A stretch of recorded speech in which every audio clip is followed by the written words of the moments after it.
ஆண்டவராக இயேசு கிறிஸ்துவின் நாமத்தில் உங்கள் அன்பின் வாழ்த்துக்கள். நான் ஒரு பெரிய குன்றுக்கு முன்பாக நின்று நான் பேசிக்கொண்டிருக்கிறேன்.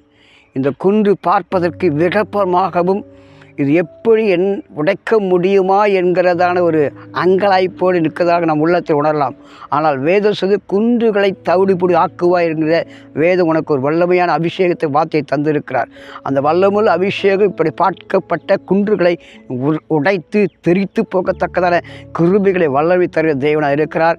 அந்த அபிஷேகம் இப்படிப்பட்ட குன்றுகளைப் போல உன் வாழ்க்கையில் மறைவாக இருக்கிற எதிர்கால தரிசனத்தை தடுக்கிற, உன் ஊழியத்தை தடுக்கிற, வியாபாரத்தை தடுக்கிற, குடும்பத்தை தடுக்கிற எல்லா குன்றுகளைப் போல் இருக்கிற காரியம் கர்த்தர் தவிடுபடி ஆக்கி ஒரு திறந்த வாசலை உண்டாக்கி அதை சுதந்திரம் பெற்றுக் கொடுக்கிற அற்புதத்தை செய்கிற வல்லமுள்ள தேவனாக இருக்கிறார். அவரை நம்பி அன்று முறையீடு தேவனை தேடிப்போ கர்த்தர் பெரிய காரியத்தை ஆசீர்வதிப்பார். கர்த்தருக்கே மகிமை உண்டாவதாக.